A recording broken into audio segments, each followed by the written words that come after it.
इसमें बच्चों हम लोगों ने इलेक्ट्रोस्टैटिक्स का लास्ट मिनट रिवीजन में 2 लेक्चर देखे थे।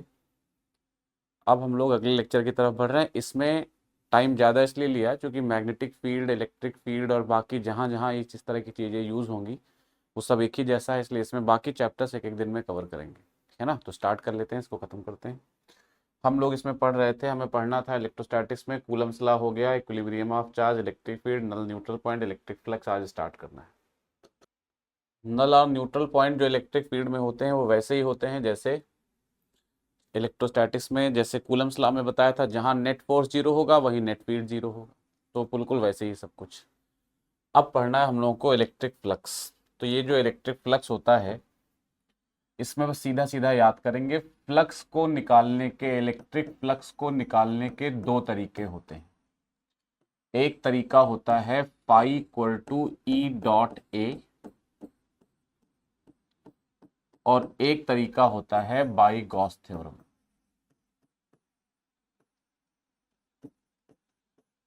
गॉस थ्योरम से कैसे, जब भी क्वेश्चन आपके सामने फ्लक्स निकालने का आएगा तो सबसे पहला काम आपको यही करना होगा कि आप ये पहचान पाओ कि फॉर्मूला कौन सा यूज करना है, ई डॉट ए से करना है या क्यू बाय एप्सिलॉन नॉट, मतलब गॉस थ्योरम से करना है। तो अगर क्वेश्चन में चार्ज गिवन है तो मतलब ऑलमोस्ट ये तय है कि आपको गॉस थ्योरम अप्लाई करना है। और अगर फील्ड गिवन है, ये कब अप्लाई करेंगे, जब फील्ड गिवन होगा। अगर इलेक्ट्रिक फील्ड गिवन है तो आपको ई डॉट ए से फ्लक्स सॉल्व करना होगा। तो इसको कब अप्लाई करेंगे, जब ई गिवन हो, when E is given. Electric field दिया हुआ है तब आप इसको अप्लाई करो, बेटर रहेगा। और जब चार्ज गिवन हो, फ्लक्स निकालना हो, तो इसको अप्लाई करो, when total charge is given. तो फ्लक्स निकालने के लिए गॉस थ्योरम का यूज करो। तो ऐसे करके आपको इसे समझना है ना। जब फील्ड गिवन होगा तो इसको यूज करो, चार्ज गिवन होगा तो गॉस थ्योरम को यूज करो। अच्छा, इसका इस्तेमाल कब कर सकते हो, फील्ड दिया होगा तो तब इस्तेमाल करो इसको जब इलेक्ट्रिक फील्ड पूरे सरफेस पे यूनिफॉर्म होना चाहिए। Electric field is uniform on the entire surface.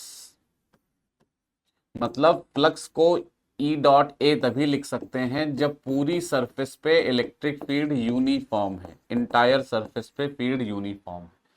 Non uniform होगा तो इंटीग्रेट करके निकालेंगे, तो इसी फॉर्मूले को ब्रैकेट में लिखे दे रहे हैं। अगर नॉन यूनिफॉर्म फील्ड है तो ये फॉर्मूला बनेगा phi equal to integral E dot D A. छोटा सा एलिमेंट लेंगे, इंटीग्रेट करके निकालेंगे। लेकिन इंटीग्रेशन वाला क्वेश्चन कभी आपके पेपर में आया नहीं और मुझे नहीं लगता है कि इस तरह का क्वेश्चन अभी भी आपके पेपर में बनेगा, तो ये आपको इग्नोर करना है, इसकी जरूरत नहीं पड़ेगी। बाकी फ्लक्स का फॉर्मूला ई डॉट ए, ये मेन फॉर्मूला है, इसी फॉर्मूले से ज्यादातर सवाल बनते हैं। इसमें ए क्या होता है, ए होता है एरिया वेक्टर। इसको ओपन करें तो फॉर्मूले को ऐसे लिखेंगे, phi equal to E A cos theta. इसमें ए क्या था, ए था area vector, area vector of the surface, और थीटा है electric field and area vector के बीच का एंगल। एरिया वेक्टर हम लोग किधर लेते हैं, हमेशा आउटवर्ड ड्रॉन नॉर्मल। इसका डायरेक्शन क्या होता, पूछा जाए एरिया वेक्टर किधर होगा, तो ये हमेशा होता है आउटवर्ड ड्रॉन नॉर्मल।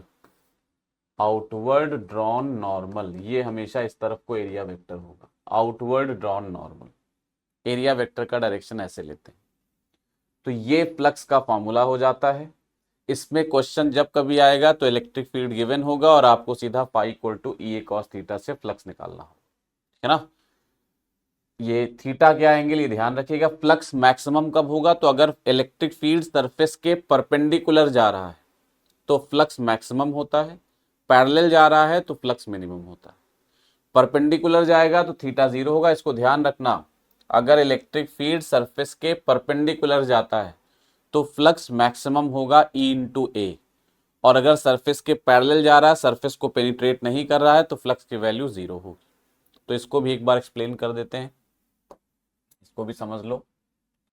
अगर इलेक्ट्रिक फील्ड सरफेस के परपेंडिकुलर, एरिया वेक्टर के नहीं कह रहे हैं, सरफेस के परपेंडिकुलर, और जब इलेक्ट्रिक फील्ड सरफेस के परपेंडिकुलर होगा तो एरिया वेक्टर के पैरेलल हो जाएगा। इस बात को समझ लो, इसमें गलती अक्सर हो जाती है, तो ध्यान रखना।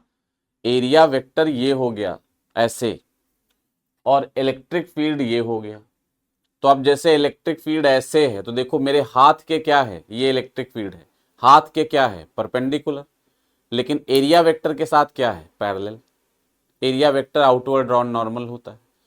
तो इलेक्ट्रिक फील्ड सरफेस के जब परपेंडिकुलर होगा तो एरिया वेक्टर के पैरेलल होगा, और इस केस में फ्लक्स मैक्सिमम होगा, और वो होगा EA cos 0, थीटा 0 डिग्री होगा। इलेक्ट्रिक फील्ड सरफेस के पैरेलल है, सॉरी परपेंडिकुलर है, और एरिया वेक्टर के पैरेलल है, तो थीटा 0 होगा। क्यों? क्योंकि थीटा क्या था, इलेक्ट्रिक फील्ड और एरिया वेक्टर के बीच का एंगल, तो जब दोनों पैरेलल हैं तो एंगल 0 हो जाएगा। तो ये फ्लक्स मैक्सिमम हो जाएगा, यानी मैक्सिमम फ्लक्स होगा E इंटू ए। और उसी तरह से जब electric field parallel to the surface होगा, पैरेलल टू द सरफेस, तो ये अपने आप परपेंडिकुलर टू द एरिया हो जाएगा, और इस केस में थीटा 90 डिग्री होगा, तो फ्लक्स की वैल्यू 0 हो जाएगी, और ये मिनिमम फ्लक्स होगा। यानी दो बातें मेनली ध्यान रखनी है, इलेक्ट्रिक फील्ड सरफेस को परपेंडिकुलरली पेनिट्रेट करेगा तो फ्लक्स मैक्सिमम होगा E इंटू ए, और पैरेलल जाएगा यानी पेनिट्रेट कर ही नहीं रहा, पैरेलल जा रहा है, तो फ्लक्स मिनिमम होगा 0। ये दो बातें मेनली आपको ध्यान रखनी है ना। ये फ्लक्स में हो गया, ये जब इलेक्ट्रिक फील्ड दिया होगा तब का फ्लक्स निकालने का डाटा है। अच्छा, गॉस थ्योरम से फ्लक्स कैसे निकालते हैं? तो एकदम आसान है। गॉस थ्योरम जो होती है ये ओनली फॉर क्लोज्ड सरफेसेस, ये केवल क्लोज्ड सरफेस के लिए अप्लाई होती है। अलग से बताते हैं इसको, अलग से बताते हैं। गॉस थ्योरम जो है ये ओनली फॉर क्लोज सरफेस होती है। Gauss theorem for electric flux, for electric flux, ये बस इतना ध्यान रखना है कि गॉस थ्योरम केवल क्लोज्ड सरफेस का फ्लक्स निकालने के लिए होती है, क्लोज सरफेस का। और साथ में ये लिखा बताया जाता है आपको कि सरफेस अगर अपने आप क्लोज्ड नहीं है तो आप उसे क्लोज कर सकते हो, फॉर क्लोज्ड सरफेस ओनली। तो समझ लो ये सिर्फ एक कहने का तरीका है कि गॉस थ्योरम से उसी का फ्लक्स निकल सकता है जो सरफेस क्लोज्ड होगी। क्लोज्ड का मतलब यहाँ क्या होता है, एक ऐसी सरफेस जिसके अंदर आपको बंद कर दिया जाए तो बिना सरफेस को तोड़े आप बाहर ना निकल पाए, उस सरफेस को हम बोलते हैं क्लोज्ड सरफेस, है ना। या फिर ऐसे कह दें, एक चार्ज अगर रखा है किसी सरफेस के अंदर और चार्ज से निकलने वाली हर एक लाइन ऑफ फोर्स, कोई भी एक भी हर एक लाइन ऑफ फोर्स सरफेस को कहीं ना कहीं पेनिट्रेट करके ही बाहर जाए, तो हम कहेंगे उस चार्ज के लिए वो सरफेस क्लोज्ड है। इसको बहुत इंपॉर्टेंटली समझना है, क्लोज सरफेस क्या होती है। जैसे ये पॉइंट चार्ज सरफेस में यहां रखा है, ये क्यूब है, और इस क्यूब में ये पॉइंट चार्ज यहां रखा हुआ है। देखो ये एक पॉइंट चार्ज है और यहां रखा है Q1 Q2, और ये पॉइंट चार्ज यहां रखा है Q1। देखो Q1 से निकलने वाली हर एक लाइन कहीं ना कहीं क्यूब को पेनिट्रेट करके ही बाहर जाएगी। तो Q1 से निकलने वाली हर लाइन कहीं ना कहीं क्यूब को पेनिट्रेट करेगी तभी बाहर जाएगी। तो Q1 के लिए ये क्यूब क्लोज्ड है, लेकिन Q2 से निकलने वाली बहुत सारी लाइंस ऐसी होंगी जो क्यूब को पेनिट्रेट किए बिना बाहर ही बाहर चली जाएंगी, क्यूब को पेनिट्रेट नहीं करेंगी। अगर किसी चार्ज में से एक भी लाइन ऐसी निकलती है जो बिना किसी सरफेस को पेनिट्रेट किए बाहर चली जाती है, तो हम कहेंगे उस चार्ज के लिए वो क्यूब क्लोज्ड नहीं है। तो इस चार्ज के लिए Q2 के लिए cube, for Q2 cube is not closed, Q2 cube is not closed. मतलब इस चैप्टर में गॉस थ्योरम में जो क्लोज्ड की डेफिनेशन है उसके हिसाब से Q2 के लिए क्यूब क्लोज्ड नहीं है, but for Q1 cube is closed. तो इसलिए इस चैप्टर में इस बात को ध्यान दीजिए, ढंग से समझिए कि इस चैप्टर में शक्ल देखकर नहीं बताएंगे कि वो क्लोज्ड है। कि आपसे हमने पूछा क्यूब क्लोज्ड है कि नहीं है, तो आप कहोगे क्यूब क्लोज्ड है, गलत हो जाएगा। शक्ल देख के नहीं बताएंगे, शक्ल और चार्ज कहाँ रखा है दोनों से मिलकर डिसाइड होगा। अब जैसे चार्ज कोने पे रखा है तो क्यूब क्लोज नहीं है, चार्ज सेंटर पे रखा है क्यूब क्लोज है। अब स्फेयर है, चार्ज सरफेस पे रखा है तो क्यूब क्लोज नहीं, स्फेयर क्लोज नहीं है। चार्ज अंदर कहीं रखा है तो स्फेयर क्लोज है। तो ये बात आप विशेष तौर पे ध्यान रखेंगे। तो गॉस थ्योरम केवल क्लोज सरफेस के लिए होती है। और क्या कहती है गॉस थ्योरम? गॉस थ्योरम कहती है कि किसी भी क्लोज्ड सरफेस का, अगर ये कोई क्लोज सरफेस है किसी भी शेप की हो, इसके अंदर कोई चार्ज क्यू रखा है, Q1 रखा है, -Q2 रखा है, बाहर Q3 रखा है, एंड सो ऑन। तो गॉस थ्योरम कहती है किसी भी क्लोज्ड सरफेस का जो नेट फ्लक्स होता है, टोटल फ्लक्स, क्लोज्ड सरफेस का जो नेट फ्लक्स होता है, नेट है ना, टोटल फ्लक्स, वो इक्वल टू होता है जितना चार्ज सरफेस के अंदर बंद है, charge enclosed, divided by epsilon not. जितना चार्ज सरफेस के अंदर बंद है डिवाइडेड बाय एप्सिलॉन नॉट, ये टोटल फ्लक्स होता है किसी भी क्लोज्ड सरफेस का, है ना। टोटल फ्लक्स सरफेस का, ये जो फ्लक्स होता है सरफेस के शेप पर, सरफेस के साइज पर, इन सब बातों पे क्वेश्चन आ चुका है नीट में आपके। तो ये जो फ्लक्स होता है ये सरफेस के शेप पर, उसके साइज पर, उसके अंदर चार्ज कहाँ रखा है, इन सब बातों पे डिपेंड नहीं करता। ये केवल डिपेंड करता है किस पर? अंदर कितना चार्ज रखा है और अंदर रखा है, बस चार्ज अंदर होना चाहिए। यानी जैसे इसका पहले एग्जाम्पल बताएं, इसका फ्लक्स लिखेंगे इस वाले केस में, तो फ्लक्स आएगा Q1 minus Q2, total charge अंदर कितना रखा है Q1 minus Q2 divided by epsilon not, ये फ्लक्स हो जाए। तो जो चार्ज अंदर, यानी फ्लक्स केवल किस पे डिपेंड करता है? क्लोज सरफेस का फ्लक्स, जो चार्ज अंदर रखा है, बाहर वाले चार्ज पे फ्लक्स डिपेंड नहीं करता। तो ये जो फ्लक्स है ये लिख देते हैं डिटेल बात, डिपेंड्स ऑन, ये किस पे डिपेंड करता है? डिपेंड्स ऑन, बहुत सारी बातें हैं छोटी छोटी, एक एक लिखते हैं। पहली बात है charge inside the surface, charge inside the surface, ये केवल डिपेंड करता है चार्ज इनसाइड द सरफेस पे। और किस पे डिपेंड नहीं करता? Flux does not depend on, किस पे डिपेंड नहीं करता, इसी में सारी बातें आएंगी। Does not depend on, flux किस पे डिपेंड नहीं करता? डिपेंड किस पे करता? केवल चार्ज पे, जितना चार्ज अंदर रखा है उसके अमाउंट पे, उसके साइन पे। तो ये किस पे डिपेंड करेगा? किस पे डिपेंड नहीं करता है? डिपेंड नहीं करता है, पहला बात, पहला point, on the outside charges, जो चार्ज सरफेस के बाहर हैं उस पे डिपेंड नहीं करता। दूसरा किस पे डिपेंड नहीं करता? Location of charge inside the surface, charge surface के अंदर, क्लोज सरफेस के अंदर कहां रखा है उस पे फ्लक्स डिपेंड नहीं करेगा। कहां रखा का मतलब है कि जैसे सरफेस, अभी बताएंगे आगे, सरफेस ऐसी है तो चार्ज यहां रखा है कि यहां रखा है कि यहां रखा है कि यहां अंदर होना चाहिए, चार्ज अंदर होना चाहिए। अंदर कहां रखा है इस बात पे फ्लक्स डिपेंड नहीं करता। और किस पे डिपेंड नहीं करता? Does not depend on size and shape of surface, जो सरफेस है, क्लोज सरफेस है, उसके साइज और शेप पे डिपेंड नहीं करता। शेप ऑफ सरफेस इस पे डिपेंड नहीं करता। सरफेस गोल है, तिकोनी है, चौकोर है, सिलिंड्रिकल है, कोनिकल है, स्फेरिकल है, कैसी, इससे मतलब नहीं। सरफेस क्लोज्ड है, बस यही काफी है, फ्लक्स हो जाएगा Q बाय एप्सिलॉन नॉट, अंदर का चार्ज अपॉन एप्सिलॉन नॉट। और किस पे डिपेंड नहीं करता है? फॉर्म ऑफ चार्ज पे डिपेंड नहीं करता, on the form of charge. Form of charge का मतलब है कि किस फॉर्म में चार्ज रखा हुआ है। मतलब ये स्फेयर है, इसके अंदर लाइन चार्ज के फॉर्म में चार्ज रखा है, या इसके अंदर पॉइंट चार्ज के फॉर्म में चार्ज रखा है, या इसके अंदर स्फेयर के फॉर्म में चार्ज रखा है। किस फॉर्म में चार्ज रखा है इस पर डिपेंड नहीं करेगा। अब चार्ज अगर इसका Q है, यहां भी Q है और यहां भी Q है, तो फ्लक्स तीनों का सेम आएगा और Q बाय एप्सिलॉन नॉट होगा। वो चार्ज में लीनियर डिस्ट्रीब्यूशन है कि सरफेस डिस्ट्रीब्यूशन है कि वो पॉइंट चार्ज है, इन सब बातों पे फ्लक्स डिपेंड नहीं करता। तो ये मेन बातें हैं गॉस थ्योरम की, जिन पे इन सब बातों पे छोटे छोटे क्वेश्चन बन चुके हैं। ये गॉस थ्योरम की मेन बातें। तो ये होती है गॉस थ्योरम फ्लक्स निकालने के लिए।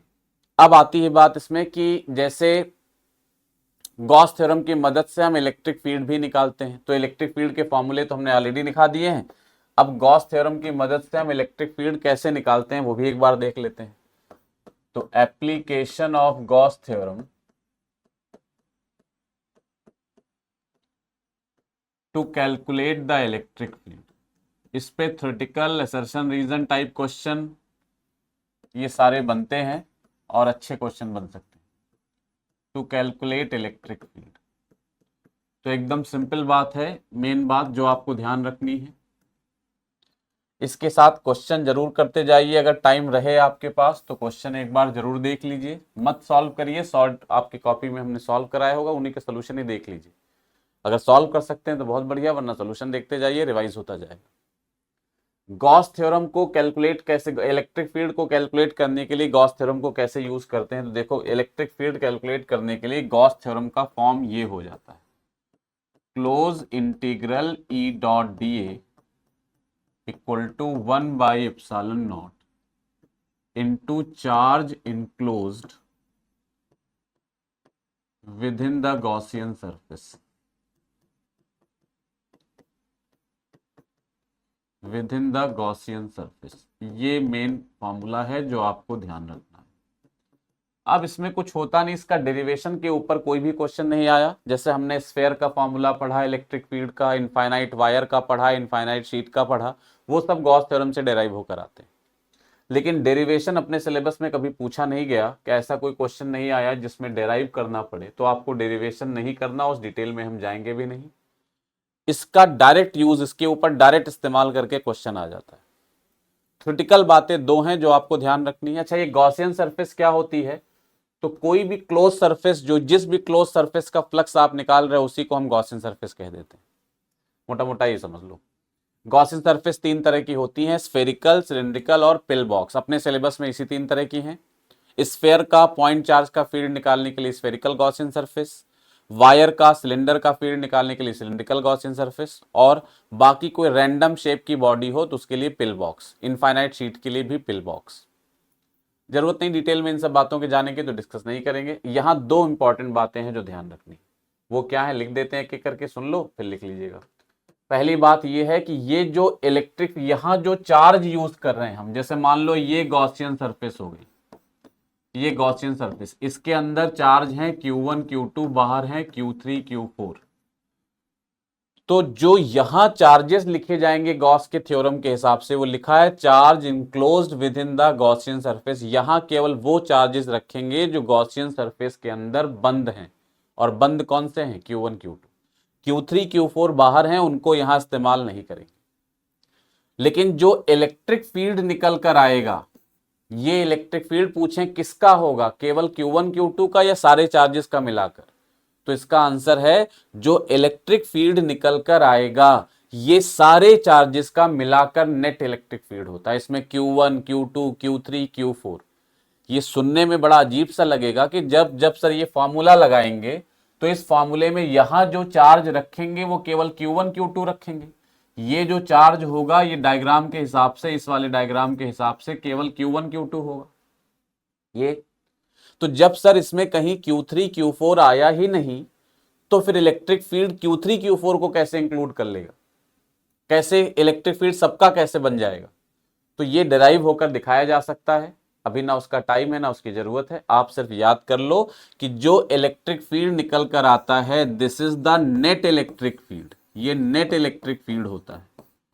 नेट इलेक्ट्रिक फील्ड किसका, due to all the charges, सारे चार्जेस का मिलाकर, due to all the charges. कौन से सारे चार्जेस, प्रेजेंट जो अंदर हैं और जो बाहर हैं सबका मिलाकर, present inside as well as outside the charge Gaussian surface, as well as outside the Gaussian surface, ये सबका इलेक्ट्रिक फील्ड होता है। सबका चार्जेस, सारे चार्जेस का मिलाकर, inside as well as outside the Gaussian surface, ये सबका इलेक्ट्रिक फील्ड होता है। चार्ज यहां केवल अंदर वाले रखते हैं, लेकिन जो फील्ड निकल कर आता है वो सबका होता है। दूसरी इंपॉर्टेंट बात जो यहां ध्यान रखनी है वो ये है कि इस फॉर्मूले से केवल उसी चार्ज सिस्टम का इलेक्ट्रिक फील्ड डेराइव हो सकता है जिसका चार्ज डिस्ट्रीब्यूशन और इलेक्ट्रिक फील्ड दोनों सिमिट्रिकल होंगे। यानी केवल सिमिट्रिकल चार्ज डिस्ट्रीब्यूशन का फील्ड गॉस थ्योरम से डेराइव हो सकता है। अनसिमिट्रिकल सिस्टम में गॉस थ्योरम काम नहीं करेगी। जैसे रिंग का फील्ड गॉस थ्योरम से डेराइव नहीं हो सकता, फाइनाइट वायर का फील्ड गॉस थ्योरम से डेराइव नहीं हो सकता, डिस्क का फील्ड गॉस थ्योरम से डेराइव नहीं हो सकता, आधे स्फेयर का फील्ड गॉस थ्योरम से डेराइव नहीं हो सकता, है ना। तो जहां गॉस थ्योरम से डेराइव नहीं होगा वहां इंटीग्रेट करके डेराइव करते हैं। गॉस थ्योरम से किसका किसका डेराइव हो जाएगा? जिनका चार्ज डिस्ट्रीब्यूशन और इलेक्ट्रिक फील्ड सिमिट्रिकल होगा। जैसे स्फेयर का इलेक्ट्रिक फील्ड, जैसे इनफाइनाइट शीट का इलेक्ट्रिक फील्ड, जैसे इनफाइनाइट वायर का इलेक्ट्रिक फील्ड, इन सब, जैसे पॉइंट चार्ज का इलेक्ट्रिक फील्ड, इन सब का फील्ड सिमिट्रिकल होने के कारण गॉस थ्योरम से इजीली डिराइव किया जा सकता है। तो इस बात को विशेष ध्यान रखिए। तो ये क्वेश्चन कोई आपको डिराइव तो करने को आएगा नहीं, आपसे थ्योरेटिकल या असर्शन रीजन या स्टेटमेंट वाले क्वेश्चन आएंगे, उसमें जरूरत पड़ेगी। तो लिख लीजिए, this formula can be used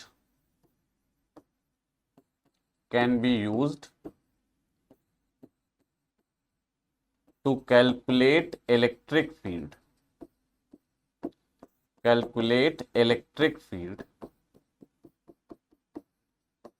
only due to symmetrical charge distribution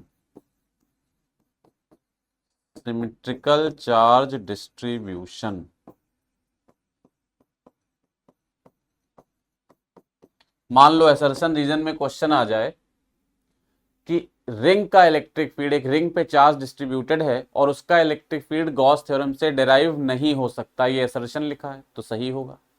reason में लिखा हो क्योंकि रिंग का इलेक्ट्रिक फील्ड सिमिट्रिकल नहीं होता। जिसका भी इलेक्ट्रिक फील्ड गॉस थ्योरम से डेराइव नहीं होगा, समझ जाओ उसका इलेक्ट्रिक फील्ड सिमिट्रिकल नहीं, यही रीजन लिख दो, सही माना जाएगा, है ना। तो ये हो गया गॉस थ्योरम की बात।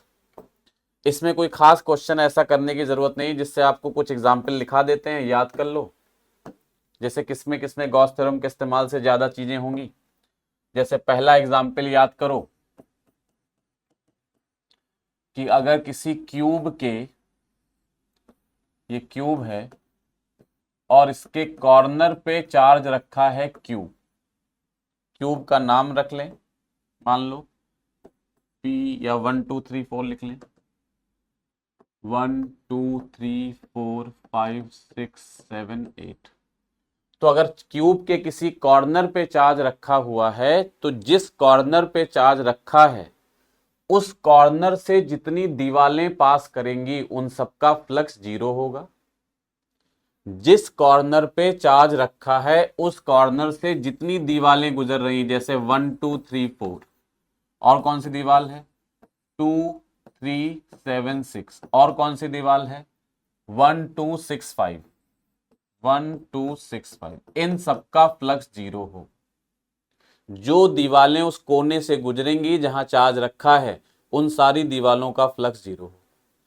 बची हुई दीवारें जो हैं कौन कौन सी बची, 5 6 7 8, और कौन सी बची 1 4 8 5, और कौन सी बची 1 4 5 8 हो गया, 5 6 7 8 हो गया, और कौन सी दीवार बची, जो भी बची, और कौन सी दीवार बची 5, ये वाली दीवार, ये वाली दीवार, पीछे वाली दीवार, 4 3 7 8, 4 3 7 8, ये दीवारें बच गई। जो बची हुई दीवारें हैं इन तीनों का फ्लक्स आपस में बराबर होगा और ये Q बाई 24 एप्सिलॉन नॉट होगा।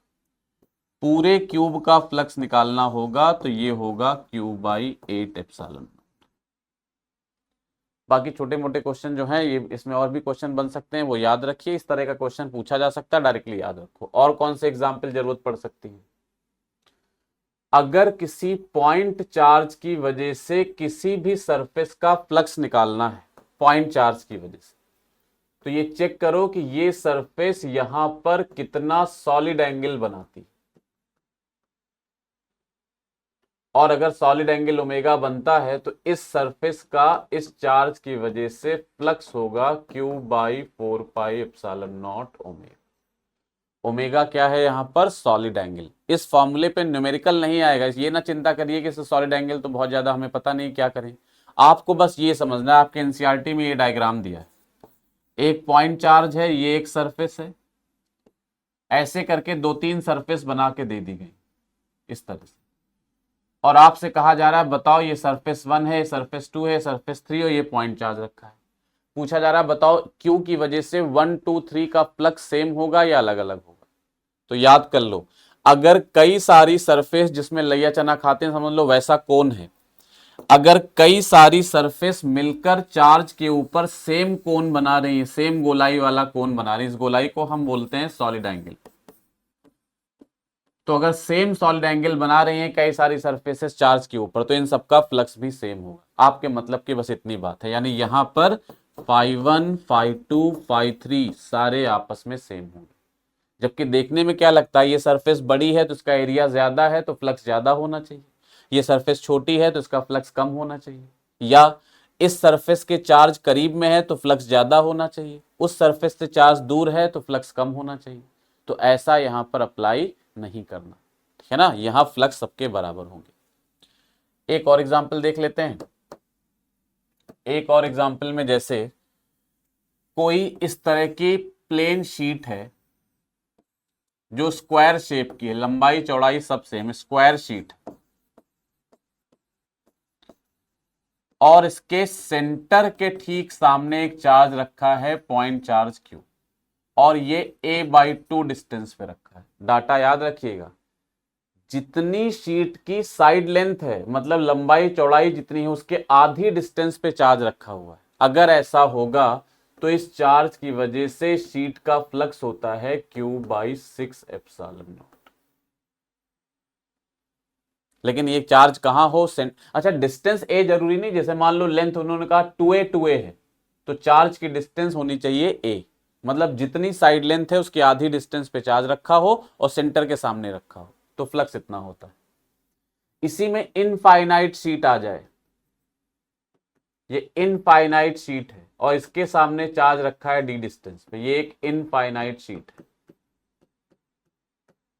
मतलब समझ लो वही क्वेश्चन है पीछे वाला, लेकिन उसमें लंबाई चौड़ाई गिवन थी a, इसमें लंबाई चौड़ाई सब इनफाइनाइट है। ये डायग्राम दिया ऐसे, ये लंबाई हो गई और ये चौड़ाई सब a है, और उसके सामने पॉइंट चार्ज रखा है और कह रहे हैं इस पॉइंट चार्ज की वजह से शीट का फ्लक्स बताओ। तो यहां जो शीट का फ्लक्स होगा वो होगा Q/2 एप्सिलॉन नॉट। ये ध्यान रखना है। बाकी बहुत सारे एग्जाम्पल बन सकते हैं, लेकिन हम वही बता रहे हैं जो इस वक्त एकदम रिलेवेंट है और काम आ सकते हैं। तो ये था गॉस थ्योरम का हिस्सा पूरा, जिसमें गॉस थ्योरम से रिलेटेड छोटे छोटे पॉइंट्स थे। आगे बढ़ते हैं। अगला हिस्सा हमें पढ़ना है कंडक्टर्स। कंडक्टर्स में कुछ ही बातें हैं जो आपको याद रखनी है। पहली बात याद रखनी है, आइसोलेटेड कंडक्टर को जब कभी चार्ज देंगे तो आइसोलेटेड कंडक्टर में इन इलेक्ट्रोस्टैटिक इक्विलिब्रियम जितनी भी प्रॉपर्टीज बता रहे हैं सब प्रॉपर्टीज इसके लिए होंगी। ये क्या लिखा है एक बार समझो, आइसोलेटेड कंडक्टर और इलेक्ट्रोस्टैटिक इक्विलिब्रियम सारी प्रॉपर्टीज इसके लिए होंगी। मतलब कंडक्टर अकेला हो, किसी दूसरे कंडक्टर के साथ जुड़ा हुआ ना हो, किसी दूसरे कंडक्टर के आसपास ना रखा हो, टच ना कर रहा हो, कनेक्टेड ना हो, तो हम उसको कैसा बोलेंगे? आइसोलेटेड। और इलेक्ट्रोस्टैटिक इक्विलिब्रियम का मतलब होता है जो भी चार्ज आपने कंडक्टर को दिया है वो सारा का सारा चार्ज फ्लो करके जहां सेटल होना था हो गया, स्टैटिक हो गया, रुक गया, अब मोशन नहीं कर रहा, अब चल नहीं रहा, अब रुका हुआ है, इलेक्ट्रोस्टैटिक कंडीशन आ गई। अगर ऐसी स्थिति होगी तो हम कहेंगे उसको वो इलेक्ट्रोस्टैटिक इक्विलिब्रियम की कंडीशन होती। तो आइसोलेटेड कंडक्टर हो, इलेक्ट्रोस्टैटिक इक्विलिब्रियम की स्थिति आ चुकी हो, तो प्रॉपर्टीज क्या क्या होंगी वो एक एक बताते हैं। तो पहली प्रॉपर्टी है चार्ज केवल कंडक्टर के आउटर सरफेस पे रहेगा। Charge resides only on the outer surface. Charge केवल कंडक्टर के आउटर सरफेस पे रहेगा। दो बात ध्यान देना, सरफेस मत याद करना, outer surface, outer word important, बाहरी सरफेस पे रहेगा, यानी इस तरीके से ऐसे। कंडक्टर का चाहे जो शेप हो चाहे जो साइज हो, दूसरी बात, net electric field inside the conductor हमेशा जीरो होगा, इनसाइड द कंडक्टर वो हमेशा जीरो होगा। लेकिन शर्त यह है कंडक्टर के अंदर कोई चार्ज ना रखा हो। अगर कंडक्टर के अंदर कोई चार्ज नहीं रखा हुआ है तो net field inside the conductor हमेशा जीरो होगा। तीसरी शर्त क्या है? तीसरी शर्त है, मतलब तीसरा प्रॉपर्टी है, तीसरी प्रॉपर्टी कि whole of the conductor is equipotential, पूरा कंडक्टर इक्विपोटेंशियल होगा, पूरा कंडक्टर इक्विपोटेंशियल। इक्विपोटेंशियल का मतलब कंडक्टर के हर हिस्से का पोटेंशियल आपस में सेम। चाहे कोई पॉइंट ले लो कंडक्टर पे, चाहे वो पॉइंट सरफेस पर हो, अंदर हो, कहीं भी हो, बाहर ना हो, सरफेस पर या अंदर कहीं भी हो, सेंटर पे हो, कहीं भी हो, नेट पोटेंशियल हर जगह सेम हो। लेकिन ये सारी शर्तों में एक बात चल रही है, अंदर कोई चार्ज ना रखा हो। अब कंडक्टर के अंदर चार्ज ला के रख देंगे एक यहां पर, तो सारी प्रॉपर्टीज बदल जाएंगी, ठीक है ना। तो अंदर चार्ज ना हो, ये ध्यान रखना। Whole of the conductor equipotential. चौथा पॉइंट, फोर्थ पॉइंट, कंडक्टर के सरफेस पे जो सरफेस चार्ज डेंसिटी होगी, सरफेस चार्ज डेंसिटी सिग्मा, वो inversely proportional to radius of curvature के होगी। मतलब कंडक्टर पे हर जगह सिग्मा यानी सरफेस चार्ज डेंसिटी अलग अलग होगी। अलग अलग होने का मतलब है जहां रेडियस ऑफ कर्वेचर ज्यादा होगा वहां सिग्मा कम होगा, जहां रेडियस ऑफ कर्वेचर कम होगा वहां सिग्मा ज्यादा होगा। मतलब डेंसिटी इस तरह से होगी। अच्छा, रेडियस ऑफ कर्वेचर कहां कम होगा? तो जहां कंडक्टर नुकीला टाइप का होगा, जैसे ऐसा कंडक्टर है, ऐसा ऐसा, तो जैसे यहां नुकीला है तो यहां डेंसिटी ज्यादा होगी, और यहां डल है तो यहां डेंसिटी कम होगी। जहां चपटा शेप होगा, डल होगा, फ्लैट होगा, वहां डेंसिटी कम होगी, और जहां नुकीला होगा वहां डेंसिटी ज्यादा होगी, है ना। तो यानी नुकीले शार्प पोर्शंस पे, शार्प पोर्शंस जहां होंगे वहां सिग्मा ज्यादा होगा, शार्प पोर्शंस में सिग्मा ज्यादा होगा। डल पोर्शंस जहां होंगे वहां सिग्मा कम होगा। डल का मतलब जहां चपटा होगा सिलेंडर, जहां नुकीला है वहां सिग्मा ज्यादा। जितना नुकीला हिस्सा होगा चार्ज डेंसिटी उतनी ज्यादा। चार्ज डेंसिटी ज्यादा होने का मतलब है कम ही जगह में बहुत ज्यादा चार्ज कूट कूट के भरा होगा। और जहां चपटा सरफेस होगा, फ्लैट सरफेस होगा, डल होगा, वहां सिग्मा काफी कम होगा, मतलब चार्ज काफी बिखरा बिखरा होगा। अगर कभी डिस्चार्जिंग शुरू होगी, मतलब चार्ज का लीकेज स्टार्ट होगा, तो लीकेज भी सबसे पहले वहीं से स्टार्ट होगा जहां कंडक्टर सबसे नुकीला है। और सबसे नुकीला कहां होता है? जहां, मतलब जहां कंडक्टर सबसे नुकीला है, क्योंकि सबसे नुकीले हिस्से में चार्ज डेंसिटी सबसे ज्यादा होती है। तो लीकेज हमेशा स्टार्ट कहां से होगा? शार्पेस्ट पोर्शन से। अगर कभी चार्ज का लीकेज स्टार्ट होने की नौबत आई तो वो कहां से स्टार्ट होगा? मतलब सबसे पहले चार्ज कहां से लीक करेगा? Sharpest portion of the conductor, sharpest portion of conductor से चार्ज लीक करेगा। अगर चार्ज लीक करने की नौबत आई तो चार्ज सबसे पहले शार्पेस्ट पोर्शन से लीक करना शुरू करेगा, ये ध्यान रखना है।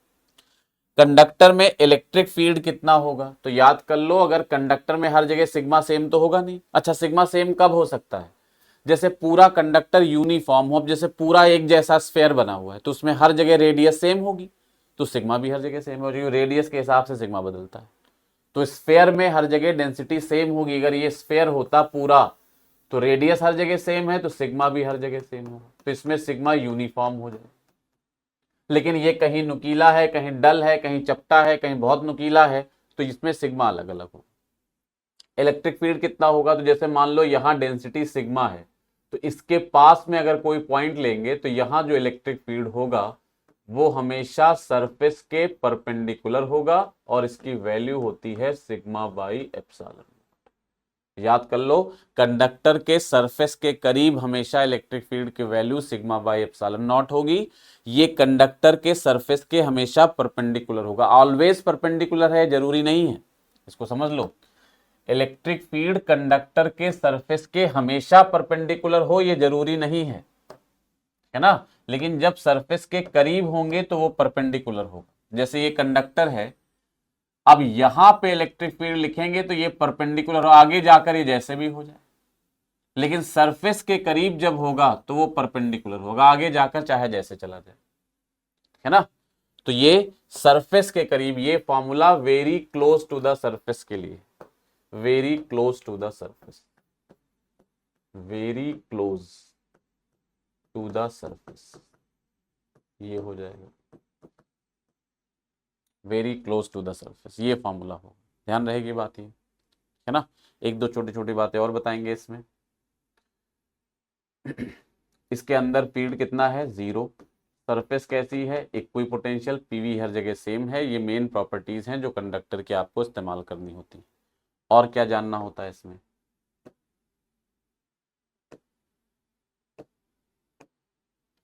अब जैसे इसमें इस तरह की बात आ जाती है, मान लो आपसे कहें, नोट करके लिख देते हैं, distribution of charge, distribution of charge,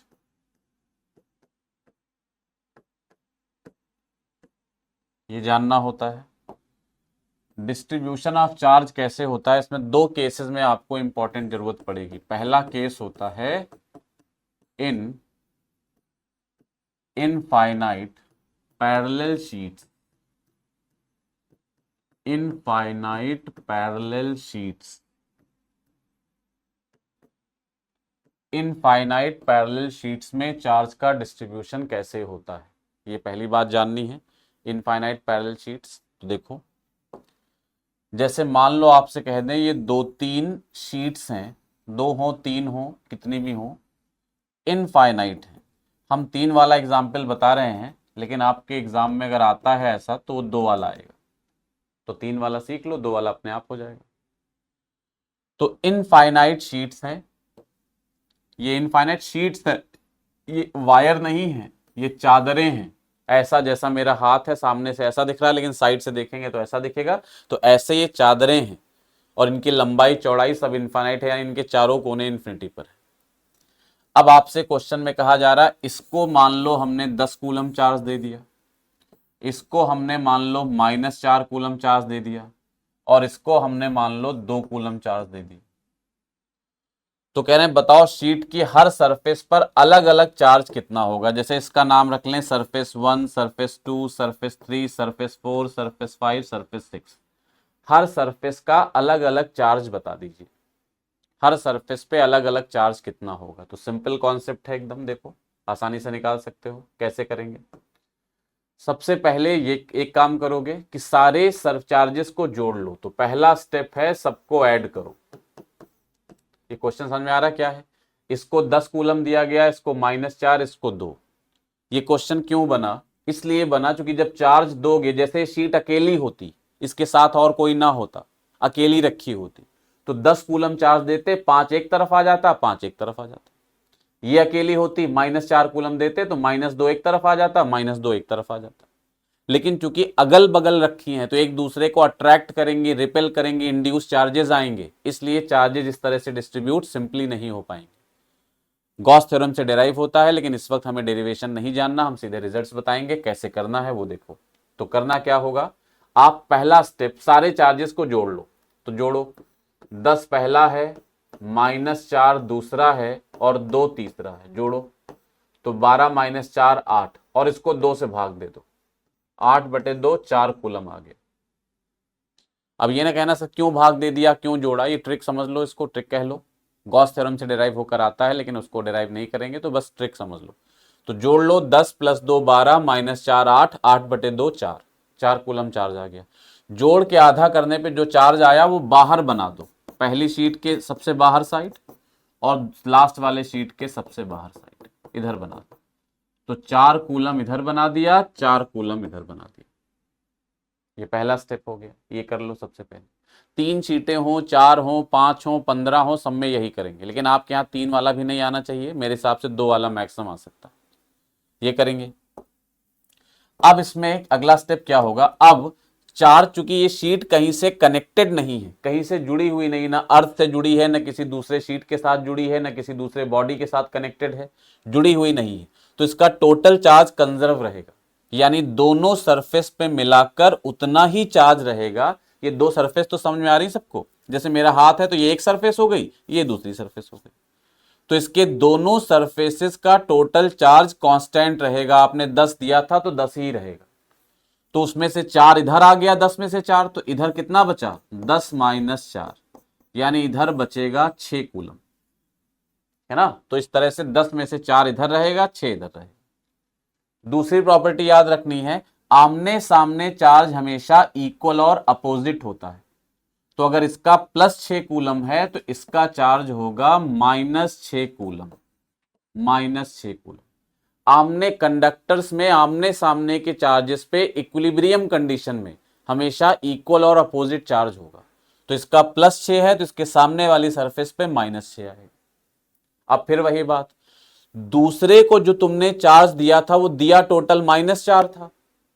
जब टोटल चार्ज -4 दिया गया था तो इसका मतलब इसके दोनों सरफेसेस पे मिलाकर -4 ही रहना चाहिए। -4 में से एक तरफ -6 आ गया है तो दूसरी तरफ क्या होगा, कैसे निकालेंगे, -4 में से -6 घटा देंगे। भाई इसमें भी तो यही किया था, 10 में से 4 घटा दिया था तो दूसरी तरफ का चार्ज आ गया था। यहां टोटल चार्ज -4 है, एक सरफेस का -6 है तो दूसरे का क्या होगा, तो टोटल चार्ज में से एक सरफेस का चार्ज घटा देंगे। ये -4 +6 यानी +2 आ जाएगा, तो इधर तरफ चार्ज 2 कूलम हो जाएगा। और तुम देख लो सही भी है, 2 कूलम होगा तभी तो -6 और +2 करोगे तो -4 आएगा, -6 और +2 करोगे तभी तो -4 आएगा, तो ये +2 कूलम आ गया। फिर इधर आमने सामने चार्ज सेम रहेगा, तो आमने सामने चार्ज सेम रहेगा तो ये +2 है तो फिर ये क्या होना चाहिए, -2। और अगर तुमने सही डिस्ट्रीब्यूशन किया है तो आखिरी वाली शीट पे अपने आप चार्ज कंजर्व हो जाए। अगर गलती करी तो नहीं होगा, देखो जैसे हम लोगों ने किया ये। अब इसका -2 और +4 जोड़ो, दोनों तरफ का चार्ज, -2 और +4 +2 आएगा, और दिया भी कितना गया था, +2, मैच हो गया। तो इस तरह से अलग अलग सरफेस का चार्ज सॉल्व हो जाए। तो आपसे पूछा जाए सरफेस 1 पे कितना चार्ज है, आप कहोगे 4 कूलम। सरफेस 2 पे कितना चार्ज है, 6 कूलम। सरफेस 3 पे कितना चार्ज है, -6 कूलम। सरफेस 4 पे कितना चार्ज है, 2 कूलम। सरफेस 5 पे कितना है, -2 कूलम। सरफेस 6 पे कितना है, 4 कूलम। ऐसे सवाल कभी पेपर में आए नहीं, लेकिन जैसा ट्रेंड है, जैसा अब सोचा जा रहा है, उसके हिसाब से आपको तैयार रहना चाहिए, चीजें आनी चाहिए, है ना। आगे बढ़ते हैं। केस 1 ये शीटों का केस हो गया। केस 2 में आएगा स्फेयर्स में चार्ज का डिस्ट्रीब्यूशन। केस 2 इन कॉन्सेंट्रिक स्फेयर्स, इन कॉन्सेंट्रिक स्फेयर्स। कॉन्सेंट्रिक स्फेयर्स में चार्ज का डिस्ट्रीब्यूशन कैसे करेंगे, कैसे डिस्ट्रीब्यूशन होगा कॉन्सेंट्रिक स्फेयर्स में चार्ज का। तो देखो पहला एग्जाम्पल कि मान लो 3 स्फेयर हैं,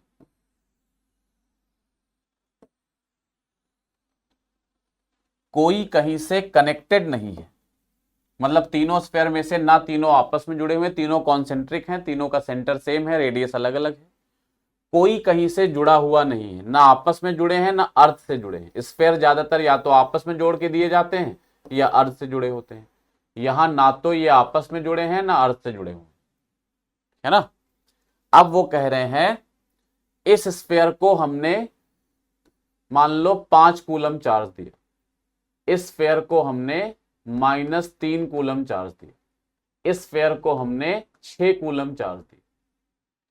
तो कह रहे हैं बताओ अलग अलग सरफेसेस पे चार्ज कितना होगा। हर स्फेयर में 2 सरफेस हैं, एक इनर सरफेस और एक आउटर सरफेस। जैसे ये स्फेयर है तो एक इसकी अंदर वाली सरफेस, एक इसकी बाहर वाली सरफेस। वैसे इसकी एक अंदर वाली सरफेस, एक बाहर वाली सरफेस। वैसे इसकी एक अंदर वाली सरफेस, एक बाहर वाली सरफेस। कह रहे हैं बताइए हर सरफेस पे अलग अलग चार्ज कितना होगा। और यहाँ कोई भी स्फेयर कहीं से कनेक्टेड नहीं, कनेक्ट कर देंगे तब भी सॉल्व हो जाएगा, लेकिन थोड़ी मेहनत बढ़ जाएगी। तो कैसे करेंगे देखो। तो सबसे पहली बात इसमें यह याद रखो कि जब कई सारे कॉन्सेंट्रिक स्फेयर एक साथ रखे होते हैं तो जो स्फेयर सबसे अंदर होगा उसमें चार्ज केवल आउटर सरफेस पे रहता है। तो पहला स्टेटमेंट है इनर मोस्ट स्फेयर पर, इनर मोस्ट स्फेयर पर चार्ज केवल आउटर सरफेस पे रहता है, चार्ज केवल आउटर सरफेस पर रहता है, इनर मोस्ट स्फीयर में चार्ज केवल आउटर सरफेस पर रहता है। ये पहला पॉइंट है। तो कुछ भी हो जाए, चाहे कुछ भी हो, सबसे अंदर वाला स्फीयर ये है 1 वाला, इसमें चार्ज केवल कहां रहेगा? आउटर सरफेस पे। इसके अंदर चार्ज कभी नहीं जाएगा। ये गॉस थ्योरम से डिराइव होकर आता है, हमें याद कर लेना है सिंपली। तो इसके अंदर वाली सरफेस पे चार्ज नहीं रहेगा, इसमें केवल आउटर सरफेस पे रहेगा। तो कितना चार्ज दिया था? 5 कूलम। सारा का सारा चार्ज इसके आउटर सरफेस पे डिस्ट्रीब्यूट हो जाएगा, +5 कूलम। फिर वही रूल लगेगा जो आपको हमने वहां बताया, आमने सामने के कंडक्टर्स पे चार्ज हमेशा इक्वल और अपोजिट होता है। तो अगर इस पे +5 कूलम है तो अगले स्फीयर के सामने वाली सरफेस पर चार्ज -5 कूलम होगा, इस पर चार्ज होगा -5। अच्छा, दूसरे स्फीयर को चार्ज दिया कितना गया था? टोटल -3। टोटल -3 चार्ज दिया था, उसमें से अंदर -5 हो गया, तो बाहर कितना बचा? टोटल -3 था, उसमें से अंदर -5 आ गया। टोटल में से अंदर वाला चार्ज घटा देंगे तो बाहर वाला चार्ज आ जाएगा। तो यह आएगा -3 + 5 यानी प्लस का 2 कूलम। तो बाहर वाली सरफेस का चार्ज आ जाएगा प्लस का 2 कूलम, 2 कूलम। फिर इस पे 2 कूलम आया है तो आमने सामने फिर चार्ज इक्वल और अपोजिट होगा। तो इस पे +2 है तो सामने कितना आ जाएगा? -2। यहां आ जाएगा माइनस का 2 कूलम, माइनस का 2 कूलम। इसको टोटल 6 दिया था, 6 में से -2 अंदर आ गया है तो बाहर कितना बचा? 6 में से -2 घटा देंगे तो ये 6 + 2 हो जाएगा यानी 8 कूलम आ जाएगा। तो बाहर का चार्ज हो जाएगा 8। इस तरह से जैसे प्लेटों में बताया था वैसे इसमें भी चार्ज का डिस्ट्रीब्यूशन ऐसे हो।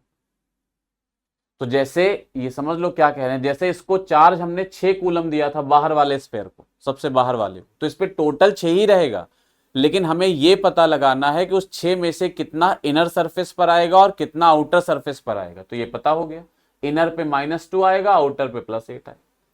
इसको टोटल -3 दिया था, पता लगाना है कितना इनर आएगा कितना आउटर आएगा। तो आउटर पे +2 आएगा, इनर पे -5 आएगा। ऐसे करके डिराइव हो जाएगा। इसको 5 कूलम दिया था, पूरा पूरा आउटर सरफेस पे ही रहेगा। सबसे अंदर वाले स्फीयर में चार्ज केवल आउटर सरफेस पे रहेगा। अब एक बात आप कह सकते हो कि सर अभी तो आपने बताया था कि कंडक्टर में चार्ज केवल आउटर सरफेस पे रहता है, यहां तो इनर सरफेस पे भी आ गया, ये कैसे? तो वो जो बताया था उसमें एक शर्त लगी थी ना कि कंडक्टर में चार्ज आउटर सरफेस पे रहता है तब जब ये दोनों शर्तें पूरी हो, कंडक्टर अकेला हो और इलेक्ट्रोस्टैटिक इक्विलिब्रियम की कंडीशन आ चुकी हो। कंडक्टर अकेला हो और इलेक्ट्रोस्टैटिक इक्विलिब्रियम की कंडीशन आ चुकी हो। यहां कंडक्टर अकेला नहीं है, कई सारे कंडक्टर आसपास रखे हैं। तो यहां चूंकि कंडक्टर आइसोलेटेड नहीं है, इसलिए चार्ज आउटर सरफेस पे रहने वाली प्रॉपर्टी यहां फेल हो जाएगी, वो प्रॉपर्टी काम नहीं करेगी, है ना। अच्छा, इसी में ऐसा केस भी बन सकता है कि जैसे स्फीयर में ये स्फीयर्स हैं, 2 हैं, मान लो 2 हैं, 2 स्फीयर हैं और दोनों स्फीयर कॉन्सेंट्रिक हैं और इसमें सबसे बाहरी वाला स्फीयर अर्थ से कनेक्टेड है। जब कई सारे कॉन्सेंट्रिक स्फीयर हो और सबसे आखिरी स्फीयर अर्थ से कनेक्टेड हो तो इस पे चार्ज निकालने का तरीका भी समझ लो। जैसे इसको 5 कूलम दिया और इसको 6 कूलम दिया, तो तरीका क्या बताए? जो सबसे अंदर वाला स्फीयर है इसका जो भी चार्ज दोगे पूरा पूरा इसके आउटर सरफेस पर आ जाएगा, अंदर कोई भी चार्ज नहीं जाएगा। तो इसको दिया भी 5 कूलम है, आएगा भी 5 कूलम, दिया भी 5 कूलम है और 5 कूलम आ गया, बाकी रूल वही चलेगा। इसके सामने वाले सरफेस पे यहां क्या आएगा? -5, ऐसे आ जाएगा -5। लेकिन जो इसकी बाहरी सरफेस है उसका जो भी चार्ज होगा वो अर्थ में चला जाए, तो बाहरी सरफेस का चार्ज 0 रहेगा, यहां कोई चार्ज नहीं आएगा। तो इसको ध्यान रखो। लेकिन ये कब करोगे? केवल जब सबसे बाहर वाला स्फेयर, मान लो 10 स्फेयर हैं तो 10वां स्फेयर अर्थ से कनेक्टेड हो, 5 स्फेयर हैं तो 5वां अर्थ से कनेक्टेड हो, 3 है तो तीसरा अर्थ से कनेक्टेड हो, तब ये काम करो। बाकी बहुत डिटेल में इसमें अंदर वाला स्फेयर भी अर्थ से कनेक्ट कर सकते हैं। अंदर वाला कनेक्ट करेंगे तो थोड़ा मेहनत करनी पड़ेगी, और मुझे नहीं लगता है कि इस तरह के सवाल अभी बहुत ज्यादा आपके पेपर में प्रोबेबल हैं, तो आएंगे नहीं। तो बस इतना समझ लो। एक चीज इसमें और बतानी है, फिर ये पार्ट खत्म होता है। अगला पार्ट क्या है कि अगर कॉन्सेंट्रिक स्फेयर्स में इलेक्ट्रिक फील्ड एंड पोटेंशियल कैसे लिखते हैं। Electric field and potential in concentric spheres. Electric field and potential in concentric spheres. Concentric spheres में हम कैसे इलेक्ट्रिक फील्ड और पोटेंशियल को लिखते हैं, ये भी जानना है। इसके ऊपर क्वेश्चन आ भी चुका है नीट में, पहले अच्छा क्वेश्चन आया था, फिर आ सकता है। देखो, जैसे मान लो ये स्फेयर्स हैं, हम एक एक लिख के दिखा देंगे, बाकी आपको लिखना है। ये स्फेयर्स हैं, इनका रेडियस मान लो ए, बी और सी। पहले स्फेयर पे मान लो Q1 चार्ज है,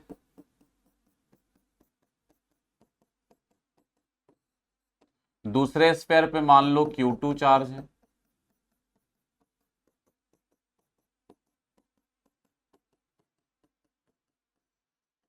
और तीसरे स्फेयर पे मान लो -Q3 चार्ज।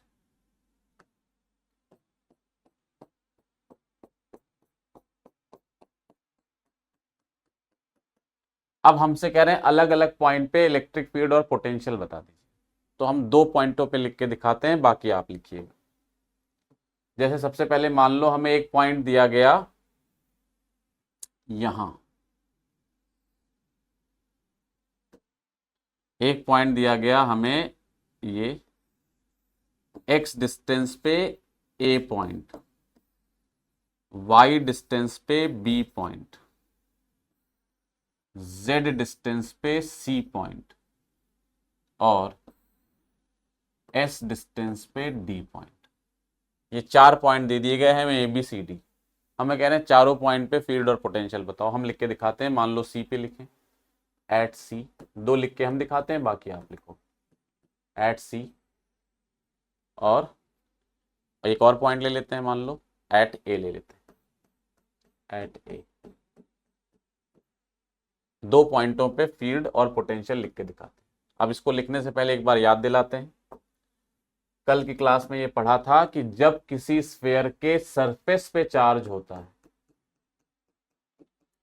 तो ये पूरे स्फेयर की वजह से इनसाइड हर जगह पोटेंशियल सेम होता है। अच्छा, पोटेंशियल अभी पढ़ा नहीं इसका, तो पोटेंशियल अभी आगे पढ़ लेंगे। पोटेंशियल अभी बताया नहीं ना आपको, तो पोटेंशियल आगे देख लेंगे। फील्ड लिख लेते हैं, पोटेंशियल यहां से काट देते हैं। पोटेंशियल अभी आपको इसका बताया नहीं, पोटेंशियल वाले हिस्से में देखेंगे। तो इलेक्ट्रिक फील्ड लिख लेते हैं, इलेक्ट्रिक फील्ड। तो ये इलेक्ट्रिक फील्ड हमें लिखना है इन कंडक्ट कॉन्सेंट्रिक स्फेयर्स। तो देखो आसान है, कैसे लिखेंगे। फील्ड आपको पढ़ाया गया था कि अगर आपको कहीं भी फील्ड लिखना है, फील्ड लिखना है अगर आपको, तो स्फेयर के सरफेस पे चार्ज है तो अंदर हर जगह फील्ड 0 होगा। सरफेस पे लिखना है या सरफेस के बाहर लिखना है तो स्फेयर को पॉइंट चार्ज मान के फील्ड लिख लेते हैं, सिंपल एकदम। तो देखो, जैसे हमसे कहा गया सी पे बताओ, तो सी पॉइंट देखो ध्यान से, तीसरे सी पॉइंट पे कितने लोग इलेक्ट्रिक फील्ड क्रिएट करेंगे। प्रिंसिपल ऑफ सुपरपोजिशन, एक से ज्यादा चार्ज आ जाए तो चाहे फील्ड लिखना हो चाहे पोटेंशियल, प्रिंसिपल ऑफ सुपरपोजिशन का यूज करेंगे। सी पर कितने लोग पोटेंशियल या फील्ड क्रिएट करेंगे, 3 लोग। अंदर वाला स्फेयर यानी इसका नाम 1 रख देते हैं, ये 2 और ये 3, तीनों मिलकर यहां फील्ड क्रिएट करेंगे, 1 भी 2 भी और 3 भी। आप क्या करिए, तीनों का फील्ड दिखाइए, रिजल्टेंट निकाल लीजिए। अब हम लिखेंगे, ध्यान समझना इसको, पहले स्फेयर का फील्ड लिखेंगे सी पर। तो अब केवल पहले स्फेयर को देखो, दूसरे तीसरे को इग्नोर करो। मान लो दूसरा तीसरा है ही नहीं, जब एक का फील्ड लिख रहे हैं तो दूसरे तीसरे से मतलब ही नहीं।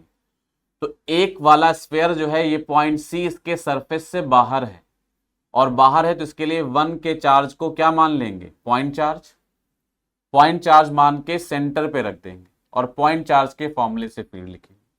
प्लस चार्ज है तो फील्ड का डायरेक्शन आगे की तरफ होगा, E1 ले लेते हैं, E1 यानी पहले स्फेयर का फील्ड E1 हो गया और इसकी वैल्यू पॉइंट चार्ज के फॉर्मूले से 1/4πε0 Q1 अपॉन सेंटर पे चार्ज रखेंगे इसके चार्ज को पूरा, तो सेंटर से यहां की डिस्टेंस Z गिवन है, तो Q1 upon Z square, direction ये आ गई। ये नेट फील्ड नहीं आया, ये C पर पहले स्फेयर का फील्ड आया। अब दूसरे स्फेयर का फील्ड लिखें, E2। दूसरा स्फेयर का फील्ड जब लिखेंगे तो पहले को और तीसरे को इग्नोर करेंगे, मानेंगे पहला तीसरा है ही नहीं, केवल दूसरे को देखेंगे। अब दूसरे से भी बाहर है ये पॉइंट सी, तो जब दूसरे से भी बाहर है तो दूसरे स्फेयर को भी पॉइंट चार्ज मानेंगे। पहला तीसरा ऐसे ही इग्नोर करो, उसको देखना ही नहीं। दूसरा स्फेयर यहां रखा है, ये देखो और पॉइंट सी देखो। ये जो पॉइंट सी है ये दूसरे स्फेयर की सरफेस से बाहर है, तो पॉइंट चार्ज वाला फॉर्मूला। दूसरे स्फेयर के पूरे चार्ज को लाकर सेंटर पे रख दो और सेंटर से इस पॉइंट की डिस्टेंस z है, तो पॉजिटिव चार्ज है तो फील्ड आउटवर्ड ही होगा। तो इस पॉइंट पर भी फील्ड आ गया 1/4πε0 Q2 अपॉन Z स्क्वायर। अब तीसरे स्फेयर का फील्ड लिखेंगे। तीसरा स्फेयर जो है उसके अंदर है ये पॉइंट, देखो ये सी पॉइंट तीसरे स्फेयर के अंदर है।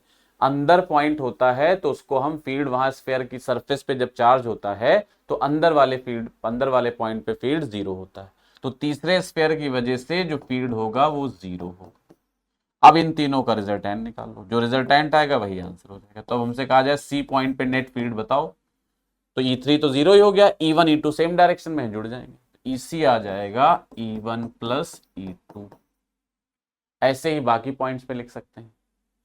ए पे लिखना है तो जो ए वाला पॉइंट है ये पॉइंट पहले स्फेयर के भी अंदर है, दूसरे के भी अंदर है, तीसरे के भी अंदर है। तो जब पहले स्फेयर का फील्ड लिखेंगे पॉइंट उसके अंदर है तो फील्ड 0, दूसरे स्फेयर का फील्ड लिखेंगे पॉइंट उसके अंदर है तो फील्ड 0, तीसरे स्फेयर का फील्ड लिखेंगे पॉइंट उसके अंदर है तो फील्ड 0। सबका अपना अपना फील्ड 0 हो जाएगा, तो नेट फील्ड भी क्या होगा इस पॉइंट पर 0, तो ए पॉइंट पर नेट फील्ड 0 होगा। ऐसे ही आप बी और डी पे लिखेंगे, ए और सी पे हमने बता दिया, बी और डी पे लिखेंगे, फिर पोटेंशियल के अंदर पोटेंशियल भी देखेंगे हम लोग, ठीक है ना। तो इस वाले लेक्चर में यहीं तक, इसको रिवाइज करिए, अगला लेक्चर तुरंत आएगा और उसमें हम लोग ऑलमोस्ट इसको चीज़ों को खत्म कर लेंगे, ठीक है ना। मिलते हैं नेक्स्ट लेक्चर, थैंक यू।